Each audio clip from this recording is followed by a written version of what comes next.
He has set my feet upon a rock, and I will not be moved. And I'll say of the Lord, you are my shield, my strength, my portion, deliverer, my shelter, strong tower, my very present help in times of need.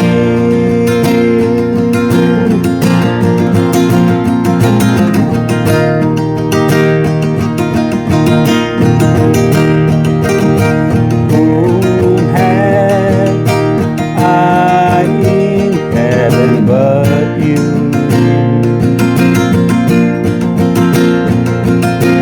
There's none I desire beside you,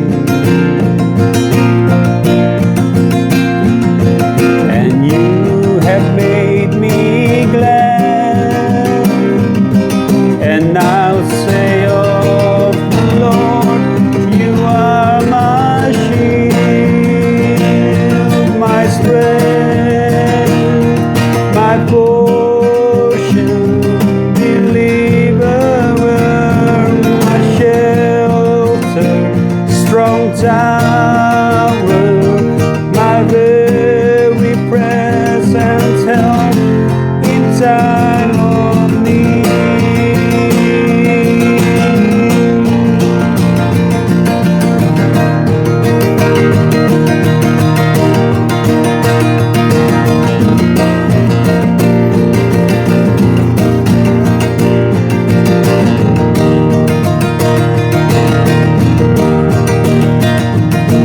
And I will not be moved, and I'll say of the Lord, you are my shield,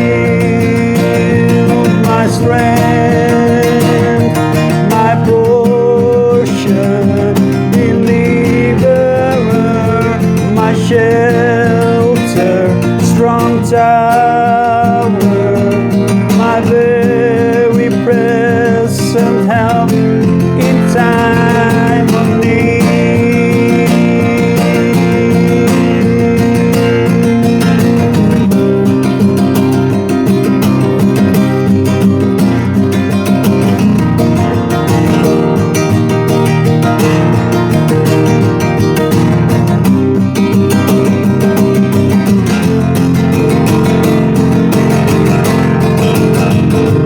You are my shield, my strength, my portion, deliverer, my shelter, strong tower, my very present help in times of need.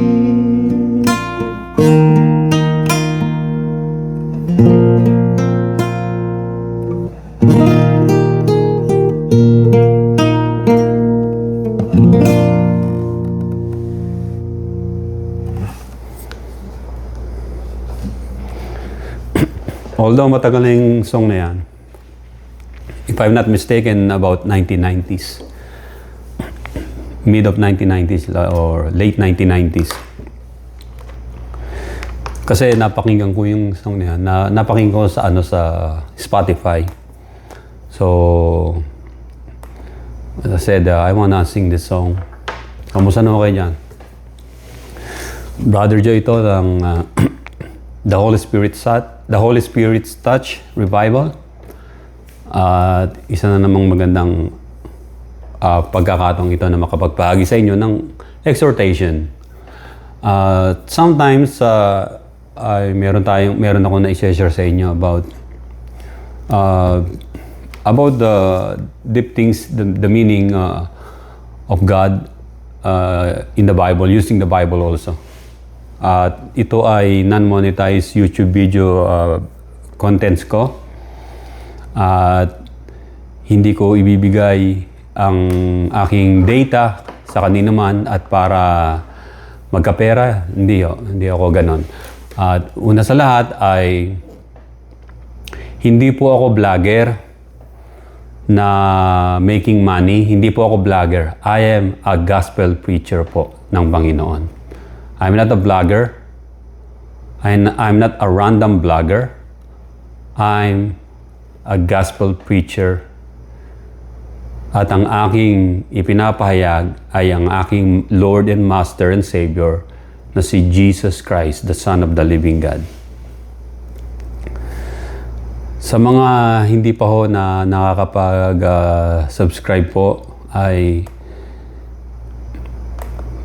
malaya po kayong makapag-subscribe at una sa lahat at hindi po ako nang hikayat o nagtatayo ng religion o bagong religion. Hindi ho. Ako po ay nagpapahayag lamang po whatever the Bible says hanggang sa matapos na po ang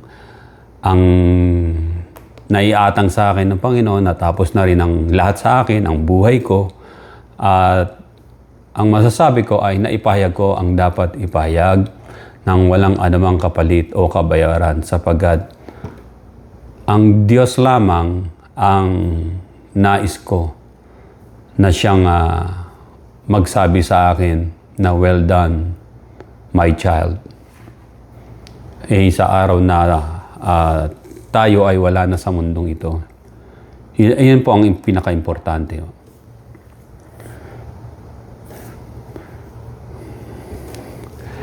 Meron akong nais na nais lang i-share sa inyo. It's it's not really a long homily or preaching. It's exhortation sa atin. No? At unang-una ho ay kung may mga katanungan din ho kayo, hindi ho debate dahil wala na akong panahon na yung ibang mga false religion dyan nagkalat. Kasi sabi na nga ng Panginoon na hayaan nyo sila, let them grow together. Yung mga tunay na wheat o yung tunay na trigo ng Panginoon at saka yung mga damo lang. Ang mamang problema dyan sa paggapas niyan o sa tinatawag na harvest time na pag dumating yung mga angel ng Diyos. So what God want us to do or to do while we're still here in this planet Earth ay ang salita niya na makapagbibigay sa atin ng kalakasan. Kaya nga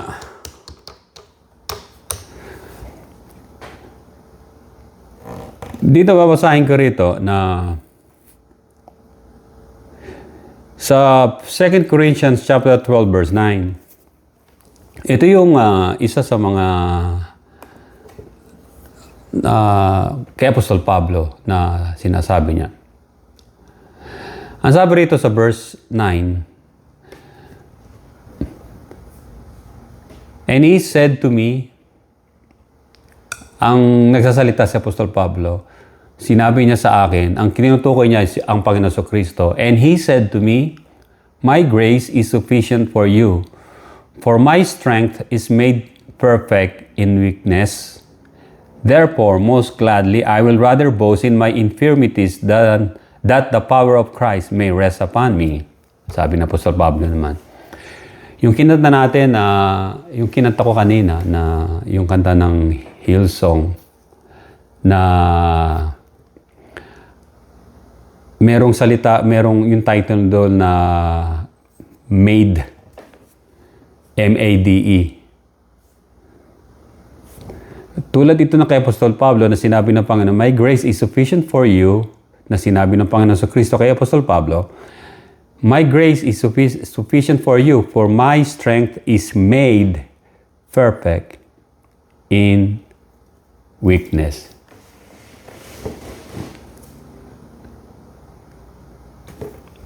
Si Apostol Pablo na nangangaral siya, pero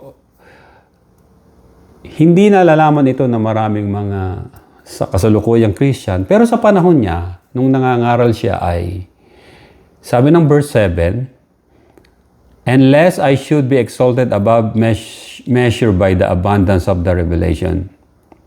Sinabi ng Apostol Pablo na meron siyang thorn in the flesh. Tinik sa laman. Meaning infirmities o karamdaman. Thorn in the flesh o yung tinatawag na kapintasan. "A thorn in the flesh was given to me, a messenger of Satan to buffet me," meaning pahirapan o mahirapan siya dahil doon, "lest I be exalted above measure." And sabi rito na thorn in the flesh, ang tanong saan niya nakakuha yung thorn in the flesh? Maraming mga naghahaka-haka dyan, mga Bible preachers o yung mga preachers. Tandaan ninyo, kung pag-aaralan nyo ang buhay ni Apostol Pablo, ibang-iba ang tinatawag na style niya sa pagpipreach ng gospel. Hindi siya katulad ng other 11 apostles. Yung kanyang pagsasalita ay different sa iba. Kasi si Apostle Pablo, when he speak a word, may kasunod kagad na tinatawag na yung pagpapatotoo sa Old Testament. Yung mga sinasabi niya about Jesus Christ. Although ibang alagad meron din, pero siya is well compounded talaga. Meron talagang matibay na evidence. Bakit? Ano siya? Lawyer siya. Nag-aral siya ng law ng Jewish Torah. Marunong siya. When he say a word about Christ, may kasunod kagad na mga tinatawag na evidence na hindi mababali ni naman yung evidence na yon. Although may mga nagsasalita mga preacher sa panahon niya na they are more on doing miracles for Christ. Pero si Apostol Pablo, nangaral siya hindi naman para magpagaling ng mga may sakit. Although meron siyang ibang mga napagaling. Sabi nga, yung apron nga ng damit niya, mahawakan lang, dalhin sa may sakit. Gumagaling yung mga may sakit. Pero ang ministry niya ay hindi to heal the sick. Kundi imulat ang mga tao na yung Jesus Christ na ito, siya yung nandun sa Pentateuch Torah ni Moses, sa 5 books of Moses, Genesis, Exodus, Leviticus, Deuteronomy, Book of Numbers. Yang mga nasusulat doon sa 5 books of Moses. Kaya, meron siyang infirmities while preaching. Kung matatandaan ninyo na, di ba nabulag siya ng 3 days nung pinapersecute niya yung early Christian noon? At doon sa road to Damascus, he saw the bright light and he heard the voice of our Lord Jesus Christ. "Saul, Saul, why are you persecuting me? Hindi mo ba alam na ang katulad mo'y sumisipa lamang sa matalas na bato?" Meaning, what your intention ay hindi ka mananaig sapagkat you're kicking against me. Parang ganon. And sino po kayo, Panginoon? Jesus Christ. Nagpakilala sa Kanya. Nawala yung paningin niya. At ipinanalangin lang siya ng isang alagad ng Panginoon. At nanumbalik yung kanyang paningin. Nalaglag yung parang dried cornea ng mata niya at napalitan ng bago. Yung parang kaliskis daw ho ng isda ang umano sa mata niya at nawala ho yung paningin niya dahil doon, subalit na numbalik nung ipinanalangin na siya at na-convert siya. Nag-fasting siya, no? Na-convert siya at nagpabautismo sa tubig. Maaring yun daw. Kasi sabi ng ibang sulat niya, yung mga epistles niya ay kung gaano kalalaki ng letra na sinusulat niya, maaring malabo ang mata. Pero kung malabo ang mata ay hindi yung pagsulat siya sa mga letrang malalaki ay kasi epistles yung pinadadala niya eh. Hindi siya actually nagpipreach doon sa sa mga lugar sa Asia Minor o now is modern Turkey tsaka Rome. Hindi siya yung nagpipreach na sinusulat niya na. Tulad kaya meron tayong mga epistles of Paul. Kasi sinusulat niya na. Because he knows na dapat recorded. Sinusulat niya na. Yung mga preaching niya about Christ, deity of Christ, lahat. Kaya si Apostol Pablo ang meron tinatawag na deep insight and knowledge about the humanity of Christ, the divinity of Christ, at yung mission and ministry ng Panginoon, His death and resurrection. Sinusulat niya. So, kakaiba siya. When he preached the gospel, he already have written copies. Yung tinatawag na parchment o yung parchment na nakasulat na ron. So, meron na siyang mga books na ginawa about that. Alam niya kasi na darating ang panahon at oras na hahanapin ng mga tao yung teaching niya. Kaya sabi rito na 3 times siya, sabi concerning this, sabi sa verse 8 ng 2 Corinthians 12:8, concerning this thing, I pleaded with the Lord 3 times siyang nanalangin that it might depart from me. And He said to me, my grace is sufficient for you, for my strength is made perfect in weakness. Meron siyang infirmities na dapat maalis. Ano kaya infirmities na yon? Kasi nga, maaring yung infirmities na yon ay napupuna yon ng mga mananampalataya sa Kanya at maaring yung iba ay nai-stumble sa Kanya. Sabi nga ng, di ba, nung mga panahon na nangangaral siya, nabugbog siya ng maraming mga tao ro, yung mga Jew, tsaka yung mga Gentile, binugbog siya, halos patay na siya. At nung halos patay na nga siya, actually namatay na siya, dinala siya sa ikatlong langit at nakakita siya ng mga bagay doon sa langit na hindi maipaliwanag. Tapos bumalik lang siya para mangaral uli. At yung tinatawag na nag-shipwreck siya, nakagat siya ng ahas, pinagpag niya lang. Ano yung mga infirmities? Wala siyang pinoint out na infirmities o tinatawag na thorn in the flesh. Ang thorn in the flesh niya ay yung mga taong gumagawa ng Diyos-Diyosan na nagiging hadlang sa ministry niya. Araw-gabi inaabangan siya para ambusin siya. Mababasa niyo yun doon sa mga sinulat niya, sa sinulat ni Luke sa Book of Acts. Basahin niyo na lang ho doon.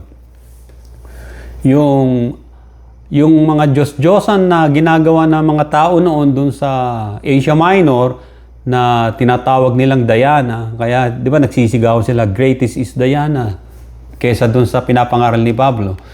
So, isa yon sa mga, yung mga tao na yun na hinahunting siya, marahil. Pero sabi ng Panginoon, natural na yung sa isang tao na nangangaral at kapag may nagagalit ay minsan pagbabantaan ka at aabangan ka, infirmity. So, hindi siya makapangaral. Minsan, yung mga tinatawag na mga magician doon sa lugar ng Asia Minor ay inaabala siya tulad ng isang dalagitang nanguhula.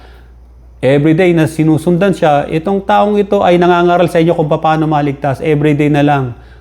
At di ba hinarap niya yung masamang espiritu doon sa bata at nawala. At nalaman ng slave kasi yung bata, yung may-ari dun sa bata, na dahil kay Apostol Pablo at siya'y nilusob. So, ganun ang marami siyang pinagdaanan.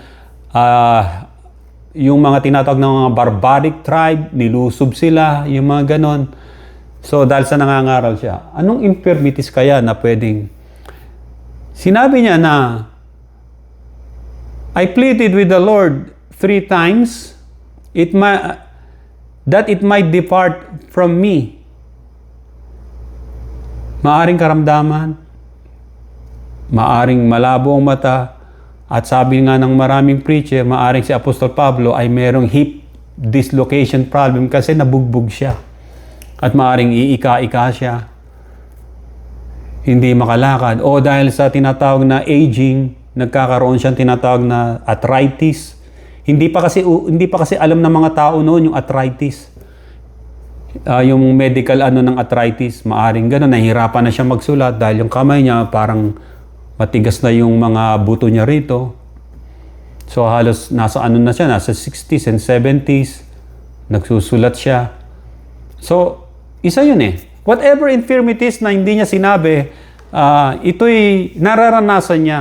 Naghihirap siya, subalit sa gitna ng nararamdaman niya sa sarili niya, sa katawan niya, ay he continued to preach the gospel. Ayun ang importante, na nangangaral siya sa anumang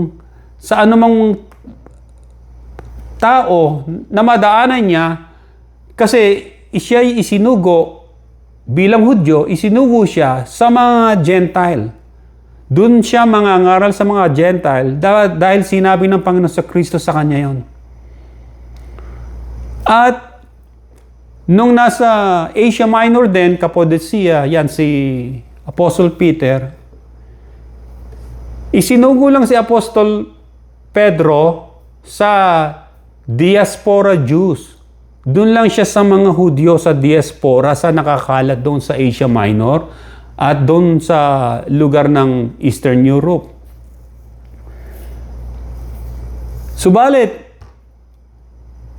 si Apostol Pedro ay nagkaroon sila ng tinatawag na discussion o arguments about sa mga ginagawa ni Apostol Pedro sa panahon na yun. Mababasa niyo kahit sa Book of Acts, almost mahati yung church ng panahon na yung Jerusalem Church. Dahil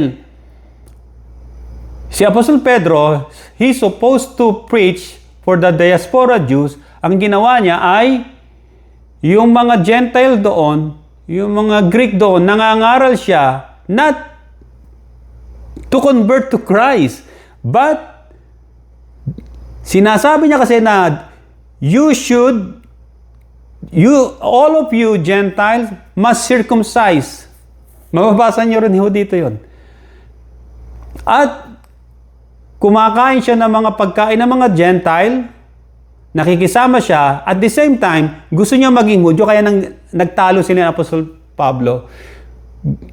Ikaw na Hudyo, sinabi niya yon. Mababasa, hindi ko na anuin sa inyo kung saan niyo matatagpuan yon. Sa Corinthians niya rin sinabi yon, tsaka doon sa Book of Acts. Nandun yun. Ito na lang yung kasaysayan. Ikaw na Hudyo na namumuhay ka na tulad ng Hentil o yung mga Greek para sila ay makonvert mo sa pagiging Hudyo. Kaya nagalit si Apostol Pablo, hindi ganyan. Kaya sinabi ng Apostol Pablo sa mga sumusunod na mga talata na bakit mo sila kinukumbinse na maging Hudyo? Mga Gentile yun, sinasabi ng Apostol Pedro. Dahil sa pagtutuli o circumcision, hindi mo ba alam na ang lahat ng nanalig kay Kristo, Hudyo man o hindi, ay pawang pinalaya na. So, tutol si Apostol Pablo sa ginawa ni Apostol Pedro na pabalikin papuntahin yung mga Hentil ma-convert sa Jewish tradition. Kaya nagkaroon ng discussion at yung issue na yon ay halos mahati ang church noon, tandaan nyo. At si Apostol Pablo ay bumaba sila sa Jerusalem at kinausap nila si James kasi si James ang leader ng Jerusalem Church. Si Apostol Pedro ay nangangaral sa mga Jew sa diaspora, while si Apostle, si Paul mismo, the last apostle kung tawagin, sa Apostle Paul, ay siya ay nagpapasimulang magtatag ng pananampalataya sa mga Hentil o sa mga Greeks at Romans. So, basahin nyo lang ho doon, nagkaroon ng discussion lahat. Kaya, yung issue doon ay yung tinatawag na circumcision. Kaya pinaliwanag ni Apostol Pablo na the most important is outward appearance, ano lang yun? Appearance lang yung circumcision of the flesh, but circumcision of the heart. Kaya pinalitan niya ng gano'n sa teaching niya. So, noong mga panahon na yun.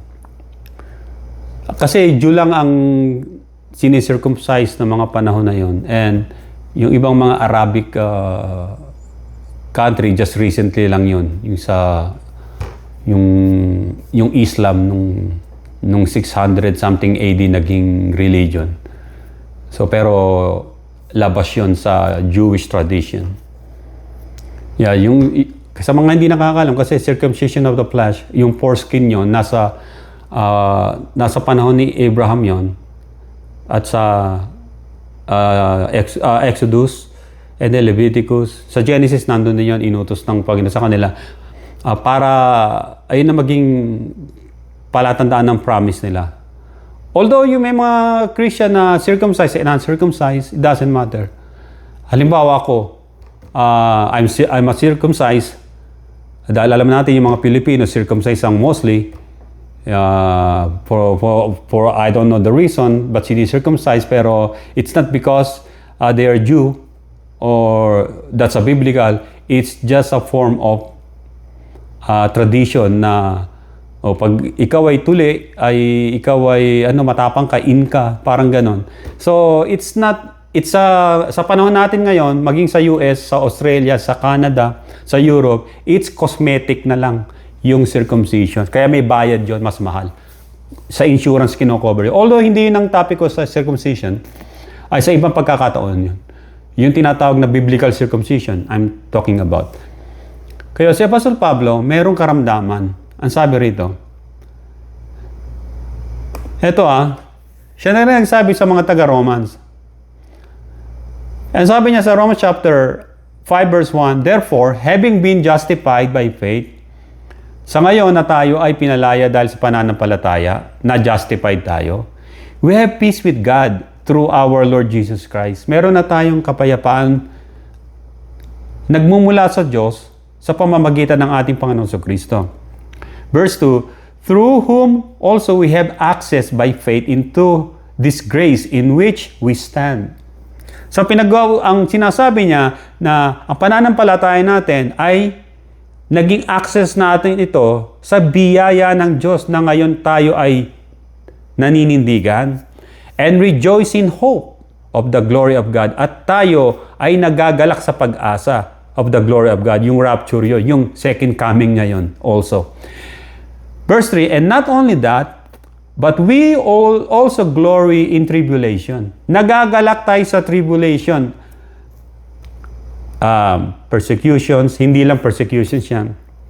Infirmities, pain, sufferings. The Bible they call it tribulations. And verse 3 sabi ng Romans chapter 5 verse 3, and not only that, ulitin ko, and not only that, but we also glory in tribulations, knowing that tribulation produces perseverance. Yung pagsubok, tribulations, pain, sufferings, thorn in the flesh, ay nagbubunga ng pagtsatsaga, perseverance. Dahil dito, kung ang thorn in the flesh mo ay yung mukha mo na mababa ang self-esteem mo, maaring tinitignan ka ng mga tao, pinagtatawanan ka. Ngayon naiisip mo, gusto mo baguhin, i-reconstruct yung face mo, pupunta ka sa doktor para magkaroon ka ng augmentation ng face mo. Pero gagastos ka ng kalahating milyon. Kapatid, isipin mo ito. The Bible says, knowing that tribulation produces perseverance. Maaring higit pa ang kapansanan, kapintasan ni Apostol Pablo sa atin. Higit pa. Dinalangin niya na alisin sa kanya, pero ang sabi ng Diyos, my grace is sufficient for you. Nagiging malakas ka in your weaknesses. Yung tinatawag na thorn in the flesh. Kasi magtitiwala ka na sa Diyos. Kung ang thorn in the flesh ninyo ay ang inyong looks, tandaan ninyo, knowing that tribulation produces perseverance. Importante ba ang looks sa tao? Importante ba ang looks sa tao? Maaaring sasabihin, oo, sasabihin ng iba. Paano ka makakakilala ng magandang babae kung... So makikita natin, puro pansamantala. Yung babaeng gusto mong makilala na nangangarap ka na may maganda kang magiging girlfriend o boyfriend o asawa. Tandaan ninyo, ang mukha ng tao, ang physical appearance niya ay nagbabago. Every day, tumatanda. Hanggang sa kumukulubot ang mukha, babagsak ang mukha. Yung mga mata ay lalalim, lilim-limon, at yung mukha ay halos hindi mo na mare-recognize. Darating ang panahon na ganyan. So, beauty is fleeting. Lumilipas. Subalit ang sabi rin dito, ang sabi ng verse 4, and perseverance, character, and character hope. Now hope does not disappoint because the love of God has been poured out in our hearts by the Holy Spirit who was given to us. Ang tinatawag na thorn in the flesh natin, hindi ko alam kung anong thorn in the flesh ninyo. May mga thorn in the flesh. Halimbawa, yung isang tao, matagal mo na siya pinagsasabihan, pero sige pa rin siya sa ginagawa niya na alam mong nakikita mo kasi yung direction na pupuntahan niya, bangin. Pero ayaw niya. Everyday mo sinasabihan, everyday ka rin niya sinusuway. So, thorn in the flesh din yon.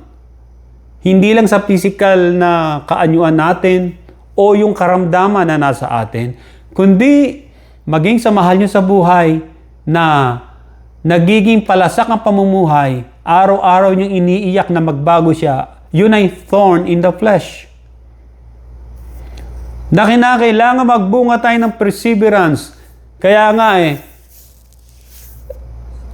ang anak na tad-tad ng pananalangin ay hindi maliligaw. Just like a son of many prayers cannot be lost. Makikita niyo yung mga naging kilalang famous na Christian na preacher, ganun sila dati.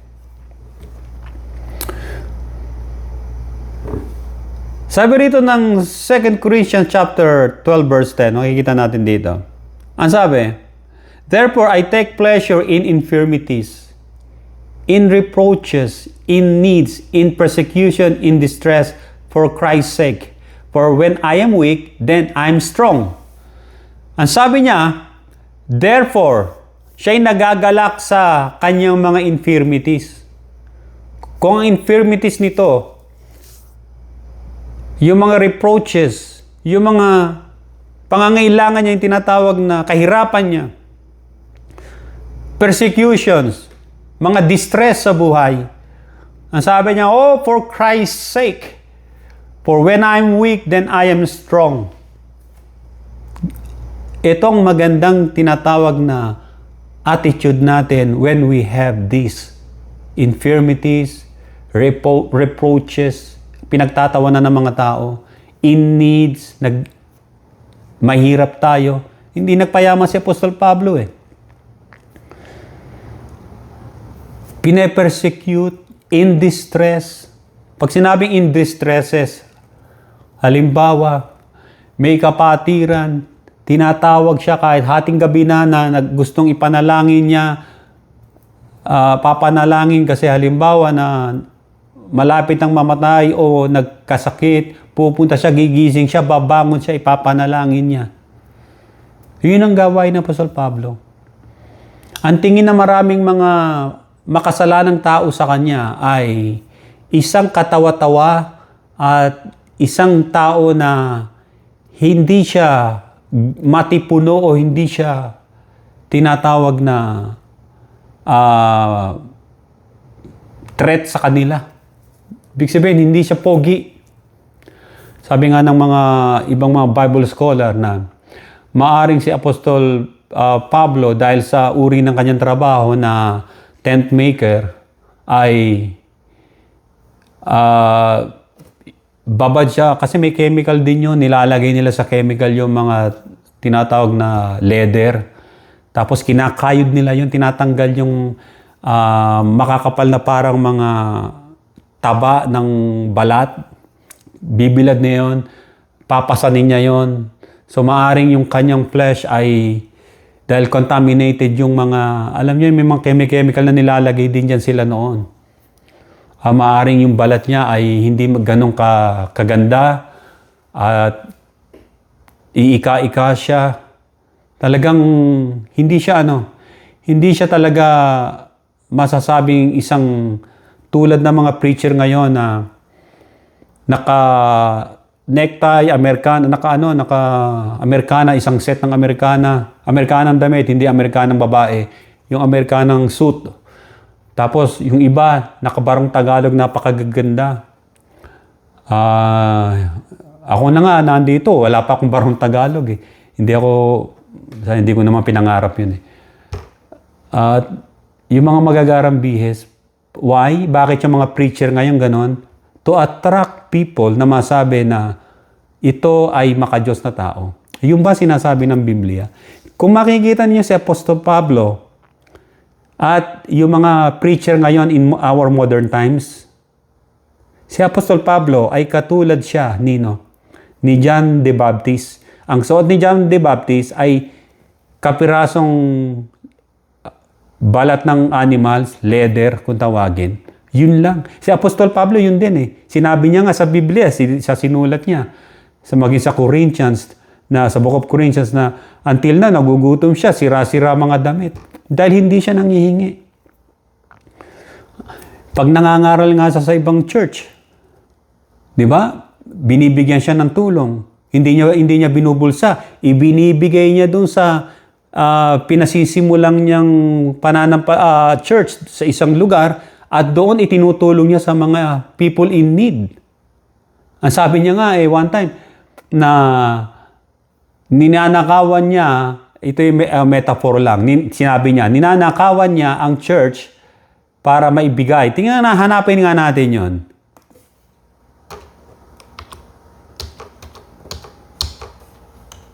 Sabi niya, I rob a church.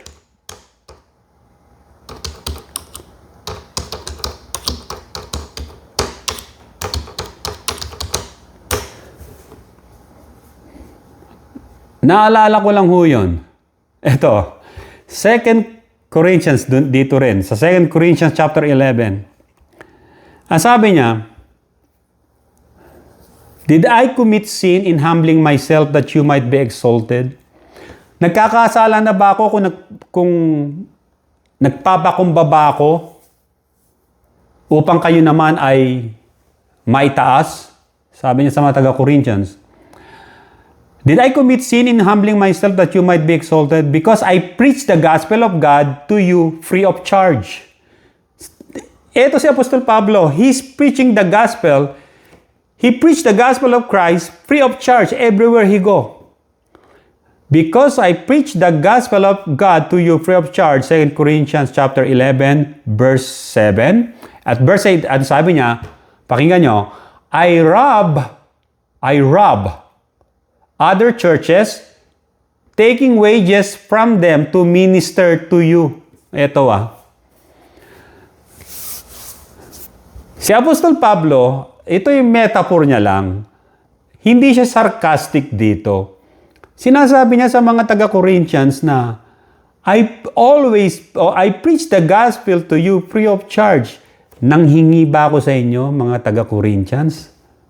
Hindi siya nanghingi. What he did, nung nagsisimula pa lang siya sa Corinthian church, ang sabi niya, I rob other churches. Pumupunta siya sa ibang churches. Hindi naman siya yung nangangaral lang eh. Kasi tent maker siya, iginagawa niya yung other believers, mga churches, yung church doon, ng tent. Parang kinokontrata siya. Siya yung worker. Kung ano yung ibayad sa kanya, hindi dumediretso sa bulsa niya, hindi niya ibibili ng mga pagkain niya o pansarili niya. Sa halip, ang sabi niya, I rob other churches, taking wages from them to minister to you. Nabibigyan siya ng pera o kumukuha siya ng pera dahil binabayaran siya maaring sa pagpipreach, bibigyan siya, pero hindi niya binubulsa. Ang gagawin niya ay itutulong niya sa mga taga-Korinto from them to minister to you, sa mga naghihirap doon. Tignan niyo mga preacher ngayon, pastor ngayon. Even sa Philippines, even kahit saang bansa, they are really robbers. They rob other churches, meaning they rob you. They keep on robbing you, ninanakawan kayo, taking wages from you straight to their pockets. Kay Apostol Pablo, iba eh. I rob the churches, taking wages from them to minister to you. Sabi sa 2 Corinthians chapter 11, verse 8. Verse 9, and when I was present with you and in need, I was a burden to no one. So, hindi ako pabigat kahit kanino sa inyo. Sabi niya, for what I lacked, the brethren who came from Macedonia supplied, and in everything, I kept myself from being burdensome to you. Tingnan nyo, napakatalino at yung si Apostol Pablo ay kind-hearted, hindi siya pabigat sa mga mananampalataya. Hindi tulad ng mga pastor ngayon, preacher ngayon. Sa Pilipinas lang. Sister, kailangan natin, kailangan natin mga kapatid nga pala na magbigay tayo, meron tayong ibibiling aircon. Lalagyan natin tong church natin ng aircon. O yung mga mag-aabuloy sa inyo. O ikaw sister, may asawa kang nagsisiman, di ba? Gasino ba naman yung ano? Ang kakapal lang mukha eh. Pero yung almost na makukuha doon ay binubulsa nila yon ang ginagamit nila sa pagpapalaki ng kanilang pamilya.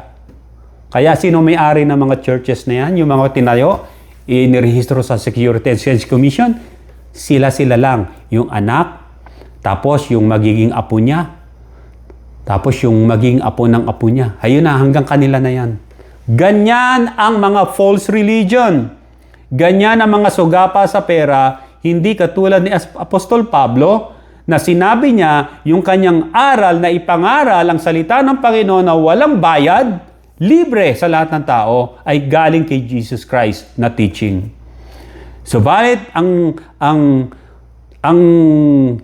hindi ako nalulungkot eh. Ang nakakaasar ngayon sa mga preacher, kahit sa Pilipinas, ay taking wages from their members to magpasarap kasama pamilya nila, pupunta ng Hong Kong, magsha-shopping, pupunta ng Thailand, pupunta sa beaches doon, magpapaaraw, umiinom ng ayaw ko kung baka iniinom na yung mga, ang tawag rito, yung mga may boost. Mga tequila, ganun, mga umiinom. Kaya makikita ninyo na mag-isip po kayo, mag-ingat kayo. Sasabihin ng iba, di ba sinabi ng Panginoon sa Kristo na tayo dumalo sa mga churches? Kasi ito lang yung churches na malapit sa amin eh. Kapag ganyan ang katwiran ninyo, ay hindi langit ang puntahon ninyo. At dito makikita ninyo, sa panahon ni Moses, di ba? Tingnan natin dito.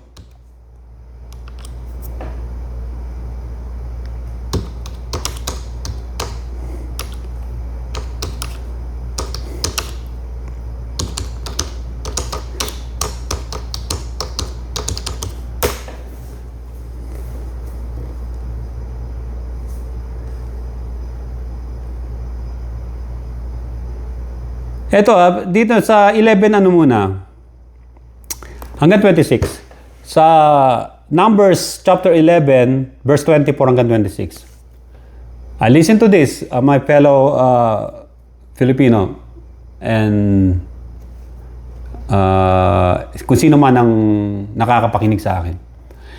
Sabi sa Numbers chapter 11 verse 24, So Moses went out and told the people the words of the Lord.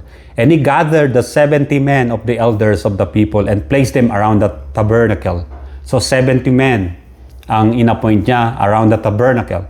Verse 25, Then the Lord came down in the cloud and spoke to him and took off the spirit that was upon him and placed the same upon the 70 elders. And it happened when the spirit rested upon them, they prophesied, although they never did so again. Yung Holy Spirit na natanggap ni Moses sa Diyos ay inimpart naman sa 70 elders around the tabernacle. Verse 26, pakinggan nyo, But 2 men had remained in the camp. So, makikita ninyo na minus 2 yung sinasabing 70. So, 68 na lang inandon. Pero yung dalawa, wala doon sa tabernacle, nandun sa kampo nila sa tolda. Nasa to, either sila may sakit o doon lang sila, maaring nakalimutan nila o maaring hindi talaga sila pumunta. But they were appointed by Moses. But 2 men had remained in the camp. The name of one is Eldad and the name of the other Medad. And the Spirit rested upon them. Now they were among those listed, but who had not gone out to the tabernacle. So hindi pumunta sa tabernacle o sa church. Makikita natin. Yung dalawa. Pero na bautismo sila at pinatnubayan ng Espiritu Santo kahit sa mga bahay nila. Halimbawa kayo, nakikinig kayo sa akin dito, hindi kayo pumupunta doon sa mga fellowship. Fellowship. Hindi fellowship, P-I-L-L-O. Fellowship. Parang una, natutulog na lang yung mga tao doon, di ba? Pag nag-umati ng mga fellowship. Sa sobrang boring gumagano. Parang na-epilepsy na, natutulog na. Minsan, gumagano yung ulo. Tapos kunyari, ngingiti-ngiti. Minsan gano'n, di ba? Naranasan niyo yun. Tutulog. Dahil yung preacher, nagpipreach siya, gagano na kayo. Biglang, tapos, amen, amen, amen. Amen na kayo. Kala nyo talagang pero hindi, di ba? Palusot nyo lang yun. Tulog na naman. Amen, amen. Pero wala. Nagugulat yung mga tao, gumaganon sa'yo. So, ibig sabihin, yung dalawa, nakabilang sa 70 na elders para sa around the tabernacle, ay wala doon sa congregation, nasa bahay nila, but they were baptized and imparted by the Holy Spirit. Yung power ng Holy Spirit, bumagsak din sa kanila, bumaba. The Spirit rested upon them, ang sabi. Now they were among those listed, but who had not gone out to the tabernacle. Wala sila ron sa tabernacle. Yet they prophesied in the camp. And a young man ran and told Moses and said, Eldad and Medad are prophesying in the camp. Sabi ni Joshua, galit si Joshua. Verse 28, So Joshua, the son of Nun, Moses' assistant, one of his choice men, answered and said, Moses, my Lord, forbid them. Sabi ni Moses, verse 29, Then Moses said to him, Are you zealous for my sake? Nainggit ka ba? Oh, that's all the Lord's people were Ang nais ko pa, lahat ng mga tao ay maging propeta, sabi. And the Lord would put His Spirit upon them, and Moses returned to the camp, he and elders of Israel. Makikita niya ito. In order for you to get baptized by the Holy Spirit, o mapuspos ka ng Holy Spirit, pupunta ka ba doon sa tabernacle, which is the church, halimbawa? Kasi makikita mo lang doon yung pastor na malaki tiyan, meron akong ginawang kwento niyan, si Pastor Takaw. Si Pastor Takaw ay laki ng tiyan, ginagano niya talaga. Lalakad, parang penguin pag naglakad. Tapos nangaral siya ng, mga kapatid, put on the whole armor of God. Helmet of salvation, yung breastplate of righteousness, yung girdle of truth, yung mga ganyan. Hindi bagay kasi laki ng tiyan Tapos lalakad na ganun Si Pastor Takaw yun, yung ginawan ko ng kwento. Meron mga napipreach na ganyan. akala mo, they really know the warfare. O talagang nakaranas sila ng battlefield o yung sa battleground. Ang yabang yung sa kanila, hindi pagmamapuri sa Diyos Yung sa kanila, pagmamataas sa sarili nila. Na akala mo talaga silang well-versed sila doon. Sa Ephesians yun chapter 6, yung put on the whole armor of God. Helmet of salvation. Suot po natin yan. Ayoko lang tumayo rito, talaga imo-monstra ko sa inyo. Ang tanong ko sa kanya, helmet of salvation, okay. Ano pinoprotekta ng helmet? Di ba sa labanan, sa tunay, ang ulong pinoprotektahan? Dahil nandiyan yung utak mo Kapag tinamaan ka ng pana sa utak o yung sword na taga yung ulo mo, wala ka ng utak, lalabas na yan. Big sabihin, wala ka na maiisip. Anong salvation maiisip mo? Wala. Kaya, yung helmet of salvation, ilagay nyo sa utak ninyo. Na kayo ay iniligtas ni Jesus Christ through faith nyo sa Kanya. Paano isusuot yung helmet of salvation?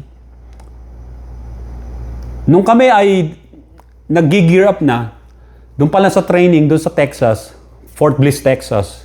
Tapos, padadala kami sa Iraq.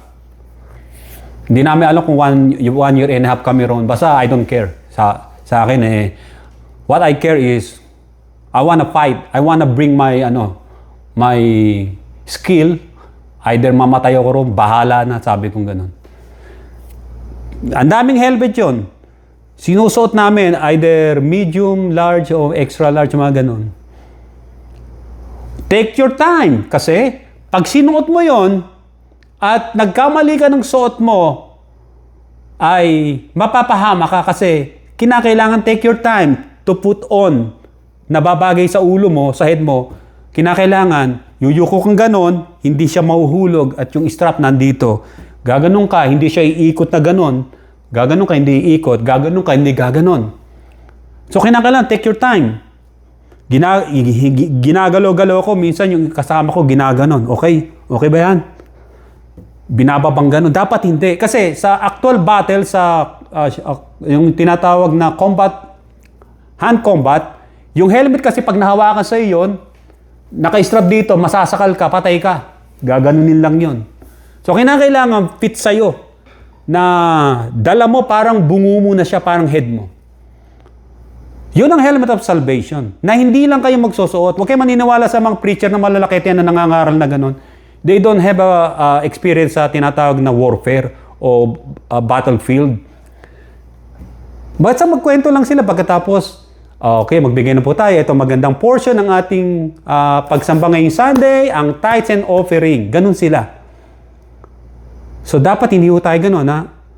Kahit na sa YouTube lang kayo, tandaan nyo si Eldad, yung isa, at saka si Medad, wala sila doon sa church o sa congregation ng mga tao doon. Nasa bahay lang. Maring nanonood ng YouTube, kung may YouTube noon. Para ngayon, kayo yun. Pero napuspos ng Espiritu Santo. Dahil ang Espiritu Santo ay walang pinipiling lugar at tao na babasbasan niya dahil sila ay nanalig sa Panginoon. So, yung sinasabi kong ganun, kapag ang mga preacher nag-preach na too good to be true, alisan nyo na ho yan. Kaya makikita ninyo na they care about their tummy, yung bitukan nila. Doon lang sila. They love to collect money. They love to grease people langisan.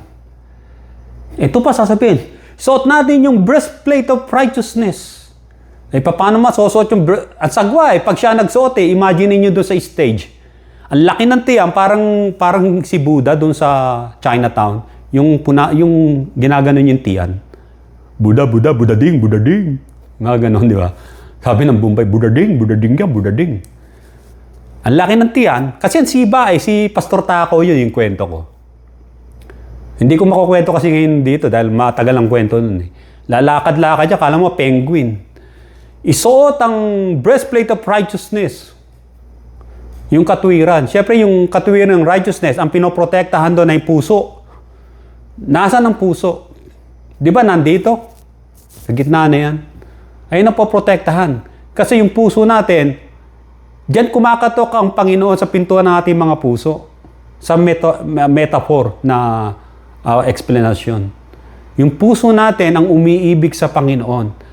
At ang puso natin ang pinaandar natin para sa pagpupuri sa ating Panginoon sa Kristo. Poprotektahan natin ang breastplate of righteousness. Hindi yung suot natin ang breastplate of righteousness. Yung mga Roman soldiers, sinusuot nila dapat fit. Hindi mahablot, hindi mabigat, hindi gagalaw-galaw kahit mabigat. Parang ako noon. Sinuot ko, medium bang susuotin ko? Kasi medium, sabi ko, merong may gap dito sa sa plank, sa tagiliran ko. Pag tumama yung bala, patay ako rito, sabi ko kailangan wala. Medyo yung katawan ko malaki-laki pa. Ang ginawa ko, yung large ang kinuha ko. Yun, tama-tama. Kasi yung suot ko pang mga yung uniform, long sleeve. Tapos yung may mga panloob pa kami noon. So tama-tama makapal na. Tapos yung Kevlar namin yung Kevlar namin, tapos yung mga bulletproof namin dapat sa side meron. Ito kasi pag tinamaan to, wala ka na, patay ka na. Minsan ka lang tamaan ng bala, hindi na mauulit yung patay ka na. Kung napuruhan ka. Dito, kailangan cover. Kaya minsan tinatapik ng mga kasama ko. Okay. Yung mga Amerikano ron. Yeah, I'm good. How about you? Hataking kong ganun. Kasi sa combat, yung bulletproof namin, best namin na yon, pampatay rin yun, panglaban din yun. Kasi pag yung mukha ng kalaban, nadaga na muna siya ng breastplate mo, idiin mo dito sa dibdib, madudurog yung ilong nun, o mata nun, o bungo nun. Kung hand-to-hand combat.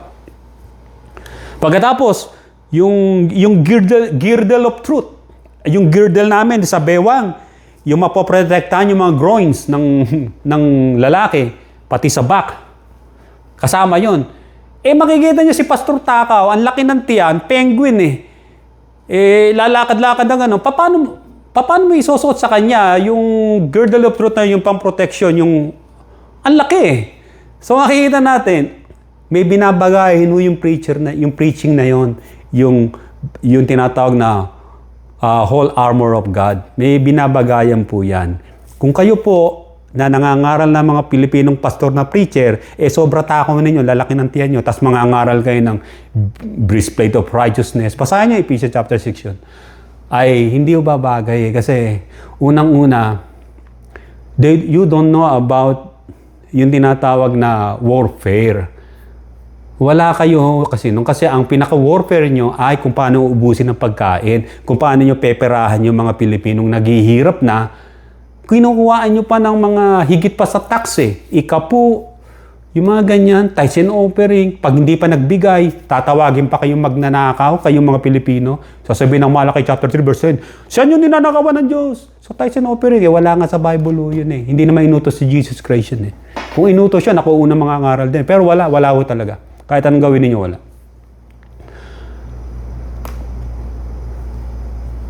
Sabi rito,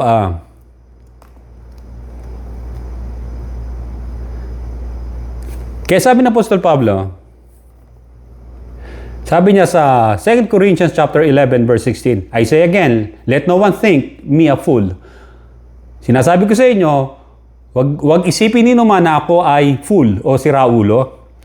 If otherwise, at least receive me as a fool, that I also may boast a little. Bakit? Kung sa palagay nyo ako'y baliw, siraulo, tanggapin ninyo ako. At least may mapagmamalaki ako kahit konti. Na yung baliw ay tinanggap ninyo bilang inyong kapatid sa Panginoon. Although, hindi naman nila gagawin kay Apostol Pablo yun Na siya ang kahangahangang apostol nung panahon niya na yun. Na wala siyang takot na nirebuke si Apostol Pedro sa kamalian niya na nagpapanggap siya na para sa Gentile ay hindi naman pala. Nagkaroon sila ng labanan nun, away. Halos mahati nga ang church Verse 17, 2 Corinthians 11, what I speak not according to the Lord, but as it were foolishly in this confidence of boasting. Seeing that many boast according to the flesh, I also will boast. For you put up with fools gladly, since you yourselves shame I say that we were too weak for that. But in whatever anyone is bold, I speak foolishly. I am bold also. Malalim siya magsalita, matalas.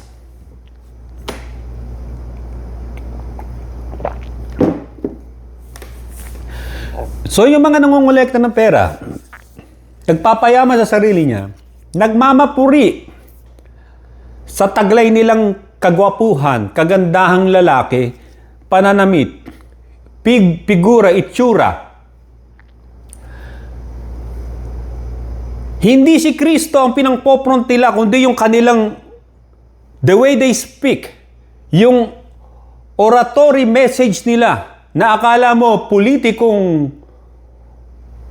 yung politikong kapita-pitagan, akala ninyo ganun. Kaya sabi na Apostol Pablo sa 2 Corinthians chapter 11 verse 12, but what I do, ang sabi rito, I will also continue to do what I may cut off the opportunity from those who desire an opportunity to be regarded just as we are in the things of which they boast. Yung mga nagboboso, nagmamalaki na yon. Eto nila sa verse 13.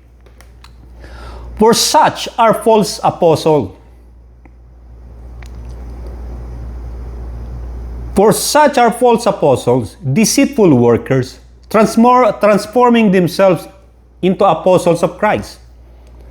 And no wonder, for Satan himself transforms himself into an angel of light. Therefore, it is no great thing if his ministers also transform themselves into ministers of righteousness, whose end will be according to their works. May katapusan. Tagalugin nga natin to.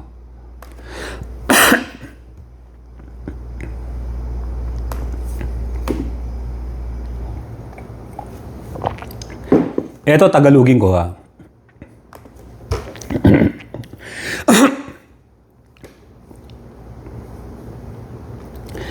Verse 12, 2 Corinthians 11, verse 12. Ngunit, patuloy kong gagawin ang ginagawa ko ngayon. Yung siya ay nagpapakumbaba sa Diyos, nangangaral ng walang bayad. Yan ang mga gawain ni Apostol Pablo. Hindi nagpapabigat sa mga miyembro at sa church. Ngunit patuloy kong gagawin ang ginagawa ko ngayon upang huwag magkaroon ng katwiran ang mga namamalita na ang paglilingkod nila ay tulad ng aming ginagawa. So, hindi siya nangongolekta ng pera. Ang sabi rito, yung mga gumagawa ng nangongolekta ng pera at umaasa sa mga miyembro, verse 13, hindi sila tunay na apostol, kundi mga nandaraya lamang at nagkukunwaring mga apostol ni Kristo. Verse 14, hindi ito dapat pagtakhan sapagkat si Satanas man ay maaring magkunwaring anghel ng kaliwanagan. Kaya, hindi katakataka na ang magkunwaring lingkod ng katuwiran ng kanyang mga lingkod, ang kanilang kahinatnan ay ayon lamang sa kanilang mga gawa.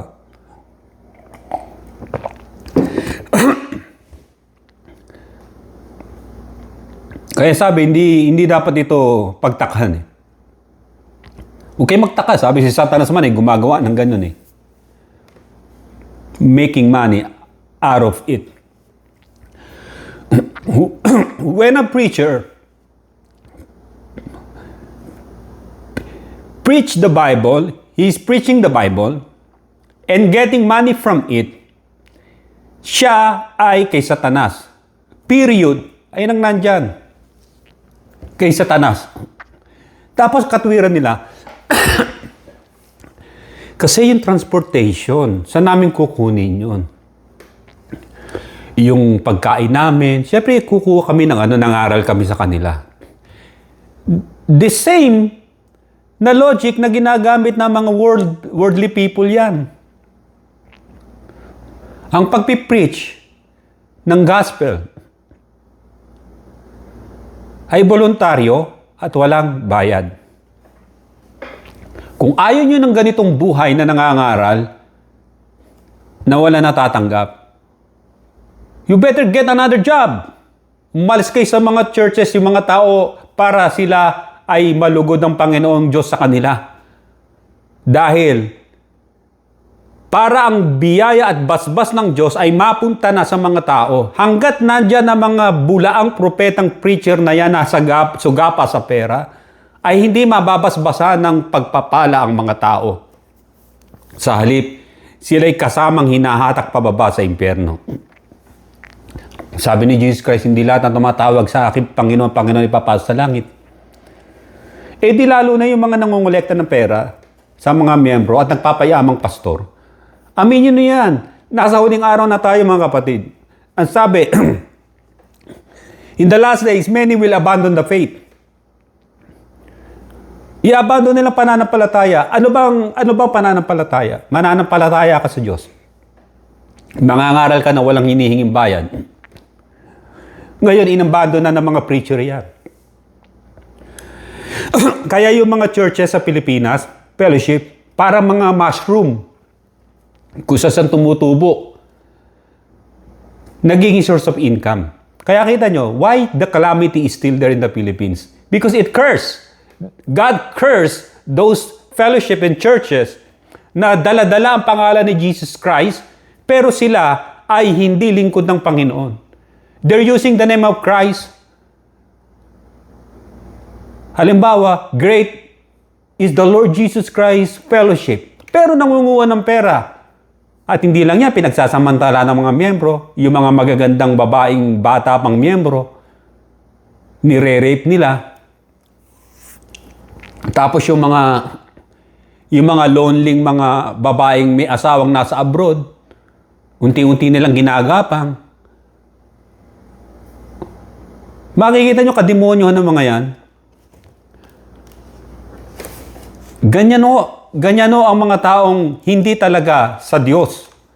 Kaya kayo mga Pilipino, kayo nakakakuha ng YouTube channel ko na to, be sure sa langit ang puntahon ninyo. At yung sinasamahan yung pastor ay bawat anggulo at segundo ng kanilang pagkilos at gawa, dapat alam nyo.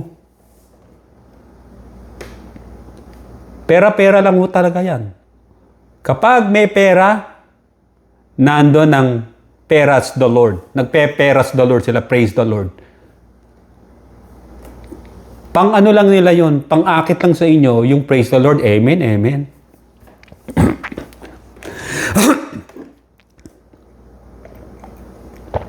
Balik tayo kay Pastor Takaw. Di ba sabi pa sa Ephesians, yung sword of the Spirit, which is the Word of God. Use the sword of the Spirit. Yung panahon niya yung sword eh. Kala mo kung mag-utos, yung mga preacher na ganon, ay kala mo, ay they already went into the battlefield. Pero hindi. Gamitin ninyo ang espada ng Espiritu Santo. Ano ang sword ng Spirit? Ano ang sword of the Spirit? Which is the Word of God, right? Kailan nyo gagamitin ng Word of God? Kapag may labanan, sasabihin ng iba, yeah. Wrong. Hindi lahat ng may battle ay you have to use sword. Hindi lahat sa tinatawag na modern warfare, hindi lahat ng war ay kinakailangan gamitan nyo ng guns. Anong gagamitin? Strategy. Strategy. Strategy. Hindi mo pwede magpakawala ka ng bala at walang dedirection, walang pupuntahan na target yung bala ninyo. Parang meron pang ganun eh. Hindi, di ba? Hindi pwedeng manawaga ka ng managa para si Apostol Pedro na naga, pikit mata siguro. Ayokong gawin ito, Panginoon, pero I must. Tinaga. Hindi kayo pwedeng managana nakakover yung mata ninyo. Yung sword of the spirits ang ginagamit yan. Hindi, unang-una, may requirements yan. Kinakailangan ang sword na dala-dala natin, mga mananampalataya, ay ano? Taking good care. What's that mean? Sharp. Brandish. Makinis, sharp, alagang-alaga. Nung nasa disyerto ako ng Iraq, doon sa northern Baghdad doon, sa matinding labanan doon, lagi kong nililinis yung baril ko. Konting buhangin, binubuksan, tinatanggal ko yung firing pin, nililinis ko yun. Pagka day off yung tinatawag na liberty. Inihipan ko, tas gun oil, punas. Tapos yung sa tenga ko, yung panlinis ko rin. Hindi nang panlilinis ko rin. Sa binubugahan ko ng mga oil. Yan, nililinis ko. Kasi, kapag ginamit ko yun na merong mga dust buhangin, maaaring mag-misfire yun, hindi pumutok yung patay ako. Lahat kami, ganun. Nililinis namin, maririnig nyo doon sa buong tinatawag na pub namin, nagtutunog at kanang mga metal na kaling makinilya. Nandun kami, lilinis. Ngayon ang gawain namin doon. So, lilinisin mo. At hindi lang yon, kinakailangan zero in. Kinakailangan alam mo yung pinaka-target mo, sinizero in. Meron akong ilaw nun, sisiro in ko na para hindi na ako mag-i-spend ng bullet. Pero nasiro in ko na yun, alam ko na yung ano ko. Ano yun, meron na akong record nun. Kung 3 o'clock, halimbawa 2.2, 3 o'clock, ano ko yung ano, isisiro in ko. Para pag nilagyan din ng telescope, yung ano, ay na-zero in na rin yun. Meron yan, na-zero in. Yun, yung mga night vision goggles. No? So, ganon, lilinisin. Hindi kayo pwedeng gumamit o magdala ng... Hindi kayo pwedeng magdala ng sword sa panahon ng Roman Empire, yung mga soldiers, na dal, mapurol, at hindi brandish. That's a violation sa kanila. Kinakailangan ng sword of the Spirit ay sharp, brandish, sharp, malinis, makintab, matalas. Para once you use it, one slice, tapos ang kalaban. Hindi yung, Brother Joe, 30 versikulo na ng Bible yung ginagamit ko eh. Hindi pa rin naniniwala yung ano. Parang tinataga ko na nga, pero hindi pa rin eh. Hindi pa rin nagbi-bleed. Ang tibay ng ano no, nung sino kalaban mo? Yung Iglesia ni Cristo doon, tsaka yung Sabadista, tsaka yung Jehovah's Witness eh. Hindi. Ano ba sword of the Spirit ginagamit mo? Yung sword of the Spirit, the Bible. O, ganun ba? Kasi gumagamit ka, kapatid, na malayo sa konteksto ng pinag-uusapan ninyo. Imbis na gamitin mo Book of John, doon ka tumatanong ka doon sa Book of Leviticus. It's not effective. Kinakailan doon. Yung pinangahawakan niyang chapter, versikulo ng Bible, yun ang patuloy na inuungkat mo, inuukit mo. Parang ano yan eh, inuoperahan mo, yun ang kinukuha mo, tapos, saka mo ibabagsak kanya, katakot-takot na, bala. Susuko yun. May mga nakadibate na akong ganyan sa Pilipinas. Yung mga Jehovah's Witness. Yun ang ano nila, Isaiah gusto nyo na beside me, walang katabi ang Diyos. Sige. Pero yung Diyos Ama na nagsabi nung Isaiah, may katabi siya eh. Si Jesus Christ, Son of the Living God nga ang tawag eh. Sino maniniwala? Sinong paniniwalaan? Sinong paniniwalaan ko sa inyo? Yung Diyos na nagsabi sa Bible, sa Isaiah, at yung nagsabi doon sa Book of John na may kasama siya, si Jesus Christ. O ikaw, na Jehovah's Witness. Nag-aalisan sila. Sapul eh. Kasi if you know how to use the Bible, yung sa konteksto mismo, hindi yung cherry picking ka, ito sabi rito basta may nakita kang love o kuha ka ng love kahit doon sa malayong chapter ng Old Testament, kukuha ka ron. Hindi yung ganon. Hindi yung ganon. Wala akong tinatawag na contradiction ng Bible. Ang may contradiction din yung ikaw mismo na nagpapaliwanag, contradicted ka dun sa pinapaliwanag mo. So mga kapatid, muli, sa susunod po muli si Brother Joe ito, at nawa ay makapag-subscribe kayo. Unang-una, non-monetize ito at hindi ho ako nagpapabayad at hindi ako vlogger para kumita ho dito, hindi ho. I am a gospel preacher and I will preach only the saving truth of Jesus Christ. That He is the Lamb of God, the Son of the living God, and He is our only hope. Siya lamang, walang ibang tao o politiko o sino man. Si Jesus Christ lamang because He is our Savior. He is the God and Savior na muling darating. Maraming po salamat. To God be the glory in Jesus' name. Everybody say Amen.